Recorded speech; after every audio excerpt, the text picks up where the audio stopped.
एक तरफ रूस और यूक्रेन के बीच मामला अब आगे बढ़ता जा रहा है, तो वहीं रूस ने अब भारत को 3 ऑफर दिया है। लेकिन क्या भारत को मिलने वाले ये ऑफर अमेरिका को परेशान कर सकते हैं? जानेंगे जियोपॉलिटिक्स में क्या कुछ चल रहा है। हमेशा की तरह जानने को मिलेगा बहुत कुछ। आइए जानते हैं इन खबरों को विस्तार से। रूसी सेना ने पिछले साल गर्मियों में रूस के कुर्स्क क्षेत्र में घुसने वाले हजारों यूक्रेनी सैनिकों को लगभग घेर लिया है। इसे यूक्रेन के लिए एक बहुत बड़ा झटका माना जा रहा है। यूक्रेनी राष्ट्रपति वोलोदिमीर ज़ेलेंस्की रूस के साथ किसी भी शांति वार्ता के दौरान कुर्स्क में अपनी सेना की मौजूदगी का लाभ उठाने की उम्मीद कर रहे थे, लेकिन अब उनकी ये उम्मीद टूट चुकी है। दूसरी ओर अमेरिका ने यूक्रेन को मिलिट्री सहायता और इंटेलिजेंस इनपुट रोककर पहले ही बड़ा झटका दे दिया है। ऐसे में कुर्स्क में घिरे यूक्रेनी सैनिकों के लिए सिर्फ 2 ही विकल्प बचे हैं, या तो सरेंडर करें या फिर मरने के लिए तैयार हो जाएं। ओपन सोर्स मैप से पता चलता है कि पिछले 3 दिनों में कुर्स्क में यूक्रेन की स्थिति बहुत खराब हो गई है। रूसी सेना ने एक जवाबी हमले के तहत कुर्स्क क्षेत्र के एक बड़े इलाके पर फिर से कब्जा कर लिया है और इससे यूक्रेनी सेना को लगभग 2 हिस्सों में काट दिया है। मुख्य समूह को उसकी मुख्य आपूर्ति लाइनों से अलग कर दिया गया है। इससे यूक्रेनी सैनिकों का संपर्क पूरी तरीके से अपने देश से कट गया है। यूक्रेन के लिए ये अनिश्चित स्थिति तब आई है जब वाशिंगटन ने कीव के साथ अपनी खुफिया जानकारी साझा करना बंद कर दिया है और इस बात की संभावना जताई जा रही है कि उसकी सेना को राजनीतिक रूप से अजीब और मनोवैज्ञानिक रूप से कठिन वापसी के लिए यूक्रेन में मजबूर किया जा सकता है या पकड़े जाने का जोखिम हो सकता है। युद्ध के मैदान में उलटफेर ऐसे समय में हुआ है जब कीव पर मॉस्को के साथ युद्ध विराम के लिए अमेरिका का दबाव बढ़ रहा है और रूसी सेना यूक्रेन के अंदर अग्रिम पंक्ति के कुछ हिस्सों में आगे बढ़ रही है, जबकि यूक्रेनी सेना एक क्षेत्र में लड़ाई लड़ रही है। फिनलैंड स्थित ब्लैक बर्ड ग्रुप के सैन्य विश्लेषक पासी पेरोइनेन ने रॉयटर्स को कहा है कि कुर्स्क में यूक्रेन के लिए स्थिति बहुत खराब है। उन्होंने कहा कि अब यूक्रेनी सेना को घेरने या पीछे हटने के लिए मजबूर करने में बहुत कुछ समय नहीं बचा है और पीछे हटने का मतलब होगा एक खतरनाक दौर से गुजरना जहां सेना को लगातार रूसी ड्रोन और तोपखाने से खतरा होगा। उन्होंने ये भी कहा कि अगर यूक्रेनी सेना जल्दी से स्थिति को बहाल करने में सक्षम नहीं होती है तो वह क्षण हो सकता है जब कुर्स्क का मुख्य भाग आखिरकार घेरे में बंद होने लगेगा। खैर, अब जहां एक तरफ ये सारा सीन हो रहा है, वहीं देखने को मिल रहा है कि रूस ने नाटो देशों की सीमा पर मिलिट्री ड्रोन फैक्ट्री बनाने का ऐलान किया है। ये फैक्ट्री बेलारूस में बनाई जा रही है जो रूस का करीबी सहयोगी है। इस फैक्ट्री के निर्माण के लिए बेलारूस के राष्ट्रपति अलेक्जेंडर लुकाशेंको ने जमीन उपलब्ध कराई है। लुकाशेंको की गिनती रूसी राष्ट्रपति व्लादिमीर पुतिन के करीबियों में की जाती है। इस फैक्ट्री के ऑपरेशनल होने से रूस की ड्रोन शक्ति में जबरदस्त इजाफा होने की उम्मीद है। इससे यूक्रेन ही नहीं बल्कि यूरोप की भी टेंशन बढ़ सकती है। बेलारूस की राजधानी मिन्स्क में उन्नत रूसी ड्रोन की एक प्रदर्शनी में बोलते हुए क्रेमलिन के deputy chief of staff Maxim Oreshkin ने सालाना 1 लाख ड्रोन बनाने में सक्षम प्लांट बनाने की योजना की रूपरेखा तैयार की है। कार्यक्रम में मौजूद बेलारूसी राष्ट्रपति अलेक्जेंडर लुकाशेंको ने इस पहल के लिए उत्साह व्यक्त किया है। इससे ये संकेत मिले कि बेलारूस इस फैक्ट्री के निर्माण को लेकर कितना ज्यादा उत्साहित है। यूक्रेन पर आक्रमण के शुरुआती दिनों में भी बेलारूस ने रूसी सेना के लिए अपनी जमीन और हवाई क्षेत्र उपलब्ध कराए थे। बेलारूसी राज्य मीडिया द्वारा रिपोर्ट की गई ये घोषणा ऐसे समय में हुई है जब रूस अपने तकनीकी और सैन्य बढ़त को मजबूत करना चाहता है। रूस बेलारूस के साथ अपने घनिष्ठ गठबंधन का लाभ उठाकर नाटो के पूर्वी हिस्से के करीब उत्पादन का विस्तार करना चाहता है। खैर, अब जहां एक तरफ रूस की ये परिस्थितियां देखने को मिल रही है, वहीं दूसरी तरफ ये भी कहा जा रहा है कि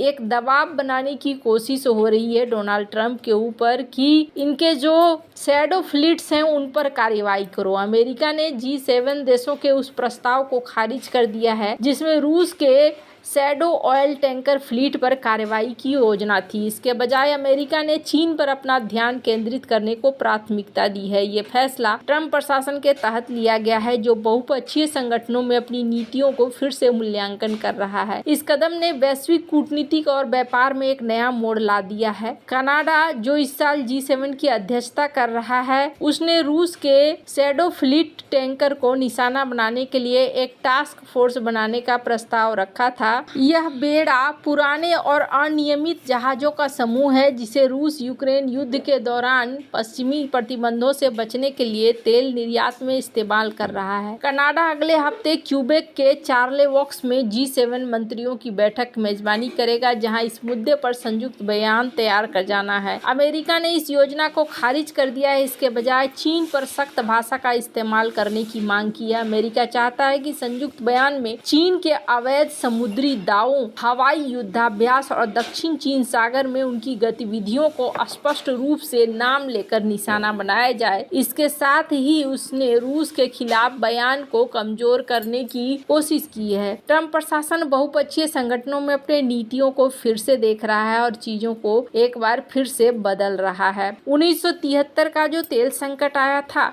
क्या कुछ वैसा ही चल रहा है। अब G7 की योजना को ये ठुकरा रहे हैं, लेकिन यहाँ रूस ने भारत को कुछ ऐसा ऑफर किया है जिसके बाद माना जा रहा है कि हो सकता है अमेरिका के लिए ये गुस्से की बात हो और अमेरिका ये चीज पसंद ना करे। अब ऐसा मैं क्यों कह रही हूँ? ऐसा इसलिए क्योंकि यहाँ पर सवाल खड़े हो गए हैं। रूस ने भारत को एक बड़ा प्रस्ताव दिया है। इसमें 5वीं पीढ़ी का स्टील्थ लड़ाकू विमान सुखोई 57E भारत में बनाने की सहमति शामिल है। ये कदम मोदी सरकार की कूटनीति और रक्षा क्षेत्र में आत्मनिर्भरता की दिशा में एक मास्टर स्ट्रोक माना जा रहा है। रूस ने भारतीय वायुसेना के लिए 3 आकर्षक ऑफर पेश किए हैं, जिसके बाद सवाल उठ रहा है कि अमेरिका के राष्ट्रपति डोनाल्ड ट्रंप इस पर क्या कदम उठाएंगे। इसे विस्तार से समझने के लिए एक उदाहरण पर नजर देते हैं। सुखोई 57E का निर्माण भारत में ही हो। रूस की सरकारी हथियार निर्माता कंपनी रोजनबोरोन एक्सपोर्ट फरवरी 2025 में एरो इंडिया 2025 प्रदर्शनी से पहले भारत को सुखोई 57E स्टील्थ विमान के पेशकश की दोहराई है। इस बार रूस ने कहा है कि वो इस विमान को HAL के साथ मिलकर भारत में ही बनाएगा। ये मेक इन इंडिया पहल को बढ़ावा देने वाला है। सुखोई 57E एक 5वीं पीढ़ी का लड़ाकू विमान है जिसमें स्टील्थ तकनीक, सुपरसोनिक क्रूज स्पीड और उन्नत हथियार प्रणाली है।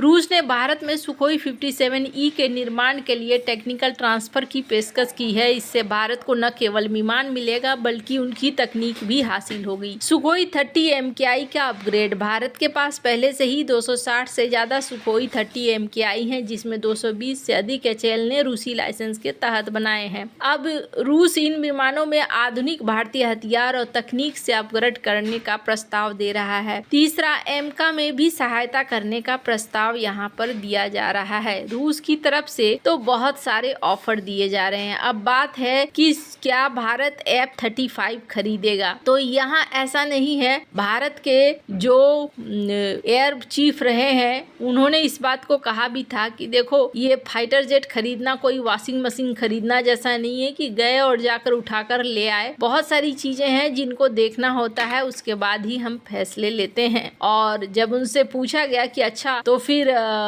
अगर चाइना हमसे लड़ने आएगा तो फिर क्या होगा, तो इन्होंने बड़े ही अच्छे अंदाज में इन्होंने जवाब दिया था और इन्होंने कहा था कि देखो, चाइना के पास अगर फाइटर जेट है तो हमारे पास ना 5वीं पीढ़ी का, हमारे पास ना 6th जनरेशन के फाइटर्स हैं, जनरेशन के क्रू हैं, तो वो हमारे लिए दिक्कत नहीं है। वैसे आपको क्या लगता है, क्या भारत को रूस के साथ जाना चाहिए या नहीं? कमेंट कर अपनी राय जरूर बताएं। जल्द मिलते हैं अगले वीडियो में नई खबर के साथ।